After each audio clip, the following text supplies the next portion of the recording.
মেডিসিনের মাধ্যমে মহিলাদের হায়েজ যদি বন্ধ করা হয়, ওই দিনগুলোতে নামাজ তেলাওয়াত করতে পারবে কিনা, এটা বন্ধ করা জায়েজ হবে কিনা। আল্লাহ রাব্বুল আলামিন প্রত্যেকটা মানুষকে একটা ফিতরাত দিয়েছেন। স্বভাবত আল্লাহ তাআলা কিছু বিষয় মানুষের মধ্যে আল্লাহ তাআলা বেঁধে দিয়েছেন। হাসি, কান্না, সুখ, দুঃখকে আল্লাহ রাব্বুল আলামিন আমাদের মধ্যে দিয়ে দিয়েছেন। এই সবটাই আমাদের জীবনের অংশ। তো নারী জাতির যে অসুস্থ হওয়ার আল্লাহ তাআলা যে একটা পিরিয়ডের একটা টাইম দিয়েছেন, এই টাইমে অসুস্থ হওয়া এটা খুব স্বভাবপ্রসূত একটা বিষয়। কিন্তু এই টাইমটাকে আপনি ওষুধ খেয়ে নানাভাবে যদি আপনি মেডিসিন খেয়ে বন্ধ করে ফেলেন, এটা আল্লাহ রাব্বুল আলামিনের সৃষ্টি বৈচিত্র্য নষ্ট করা, এটা আল্লাহ তাআলা পছন্দ করেন না। হ্যাঁ, একান্ত এমন হয়েছে যে আপনি হাজ্জের সফরে গিয়েছেন, এখন উকুফ আরাফার ময়দানে এখন আপনাকে অবস্থান করতে হবে। ঠিক সেই সময়ে আপনি মনে করছেন যে না, যেহেতু উকুফ আরাফার মতো আমাকে অবস্থান করতে হবে, হজেরই সফরে আছি, তখন যেহেতু আধুনিক বিজ্ঞান অনুযায়ী মেডিসিন আবিষ্কার হয়েছে, ওই সময় আপনি এই মেডিসিনটা গ্রহণ করলেন। কিন্তু একান্ত প্রত্যেক মাসে যদি আপনি এই জাতীয় কোনো মেডিসিন গ্রহণ করেন, এটার কারণে আপনি চরমভাবে ক্ষতিগ্রস্ত হবেন। শুধু ক্ষতিগ্রস্ত হবেন না, শারীরিকভাবে এটা ক্যান্সারের কারণ হতে পারে। কারণ প্রাকৃতিকভাবে যেটা আল্লাহ রাব্বুল আলামিন সিস্টেম করেছেন, এর বাহিরে চললেই ওইটা ক্যান্সারের কোষ আপনার শরীরে জন্ম নেওয়ার কারণ হবে। এই যে আজকে এত পরিমাণ ক্যান্সার বেড়ে গেছে, এটা তো এমনি না। নানা কারণে আমরা আমাদের শরীরের যে ফিতরাত ছিল, স্বভাবত যে স্বভাব ছিল, সেই স্বভাবকে আমরা নষ্ট করে দিয়েছি। ঘুমানোর টাইমকে আমরা নষ্ট করে ফেলেছি, খাওয়ার লিমিটেশনকে আমরা নষ্ট করে ফেলেছি, খাবারের মধ্যে নানা জাতীয় ঔষধ আমরা দিয়ে ফেলছি, শরীরকে আমরা নানা ঔষধের সাথে এমনভাবে সামঞ্জস্য করে ফেলেছি, কিছু হলেই ঔষধ খেতে হবে। সামান্য একটু জ্বর লাগতেছে তো আমাকে নাপা খেতে হবে, সামান্য একটু মাথা ব্যথা করতেছে আমাকে নাপা খেতে হবে, নাপা এক্সট্রা খাওয়া লাগবে। একটু গ্যাস মনে হলো একটা সেকলু খেতে হবে, একটা সেকলু মেরে দিলে বাস আমার গ্যাস শেষ হয়ে যাবে। একটু ঠান্ডা আসতেছে, আমার একটু নাক দিয়ে ঠান্ডা ঝরছে, একটু ফেকজু খেয়ে ফেলি, মুনাস খেয়ে ফেলি। অথচ আপনি যদি প্রাকৃতিক উপায়ে নিজের জীবনকে স্বাচ্ছন্দ্যের দিকে পৌঁছাতে চান, নবী সাল্লাল্লাহু আলাইহি সাল্লাম যেগুলোকে শেফা বলেছেন, আপনি কালো জিরা খান, আপনি নিজে একটু মেথি খান, ভিজিয়ে রেখে সেটা আপনি পান করেন। এরপরে আপনি প্রতিদিন কালো জিরা মিশ্রিত একটু মধু খান। এরপরে আপনি আপনার বাসায় লং আছে, 4-5টা লং আপনি প্রতিদিন খাওয়ার চেষ্টা করেন। এইভাবে যদি আমরা মেনটেন করার চেষ্টা করি, তবে এটা আমাদের জন্য রোগ মুক্তির কারণ হবে এবং দেখা যাবে যে এইটা একটা দীর্ঘমেয়াদী ফলাফল আমাদের জন্য বয়ে আনবে। দীর্ঘমেয়াদী আপনি সুস্থ থাকার জন্য এই কাজগুলো করতে হবে, যেটা বহির্বিশ্বের লোকেরা করে থাকে। নবী সাল্লাল্লাহু আলাইহি সাল্লাম সবসময় এই বিষয়গুলো ফলো করতেন। এবং অসুস্থ হলে আমরা সূরা ফালাক, সূরা নাস পড়ে ফু দিয়ে দিব। নবীজি সাল্লাল্লাহু আলাইহি সাল্লাম 6 মাস অসুস্থ ছিলেন। লাবিদ বিন আসাম, একজন ইহুদি জাদুকর, নবীজি সাল্লাল্লাহু আলাইহি সাল্লামকে জাদু করেছিল। 6 মাস নবীজি অসুস্থ ছিলেন।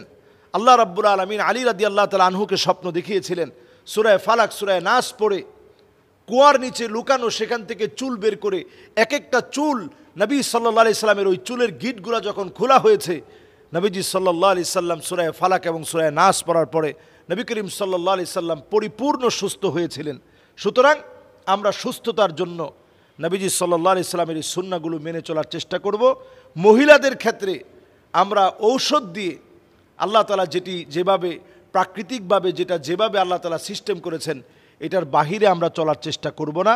হাইয়াতু কিবারুল উলামার ফতোয়া অনুযায়ী তারা এটি ফতোয়া দিয়েছেন।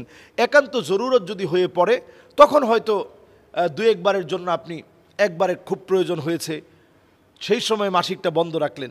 কিন্তু কন্টিনিউ প্রসেসিং যদি আপনি সেটা করেন, আপনার শরীরে বড় ধরনের রোগ বাসা বাঁধবে। আল্লাহ তাআলা বোঝার তৌফিক দান করুন। আসসালামু আলাইকুম ওয়া রাহমাতুল্লাহি ওয়া বারাকাতুহু। বিসমিল্লাহ আলহামদুলিল্লাহ ওয়াসসালাতু ওয়াসসালামু আলা রাসূলিল্লাহি ওয়া বা'দ।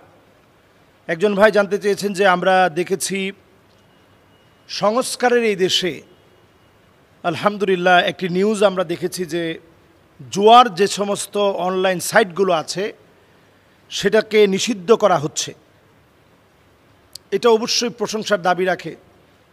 আমরা দেখেছি যে বাংলাদেশের যুব সমাজ একেবারে ধ্বংসের দ্বার প্রান্তে।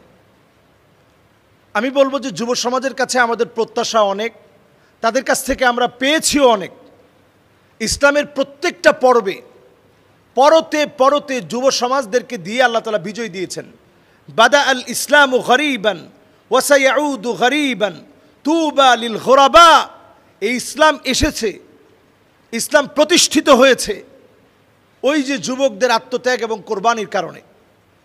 তো যুবকদেরকে আমরা ভালোবেসেই আজকে এই সংস্কারের পক্ষে আমি পরিষ্কারভাবে বলবো যে শুধুমাত্র আইন করে আমরা জুয়ার সাইটগুলো বন্ধ করলে চলবে না।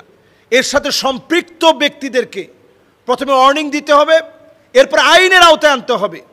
যে সমস্ত টিকটকারগুলো মডেল হয়ে এগুলোর বিজ্ঞাপন করে এদের বিরুদ্ধে পদক্ষেপ নিতে হবে। এমনকি আমাদের দেশে বিপিএন, যে বিপিএনের মধ্য দিয়ে খারাপ খারাপ অনেক সাইডে আপনি নানাভাবে নিষিদ্ধ করলেন, পর্নোগ্রাফি নিষিদ্ধ করলেন, জুয়া নিষিদ্ধ করলেন, বিপিএন দিয়ে আবার ঢুকে সেগুলো দেখা হলো এবং সেগুলো ভিজিট করা হলো। বিপিএন দিয়ে ঢুকে এই সমস্ত জুয়ার সাইটগুলো পরিদর্শন করে আমরা আমাদের নিজেদেরকে ধ্বংস করলাম। এ জাতীয় কর্মকাণ্ড যেন হতে না পারে এজন্য বিপিএনকে আগে নিষিদ্ধ করতে হবে। যদি সরিষার ভিতরে যদি ভূত ঢুকে যায় তাহলে তো তাড়াতে পারবেন না, এজন্য আগে বিপিএনটা নিষিদ্ধ করতে হবে বাংলাদেশে। এরপরে আসেন প্রসিদ্ধ যেগুলো আছে, যেগুলো প্রসিদ্ধ আছে অনেক্স বেট, এটাকে নিষিদ্ধ করতে হবে।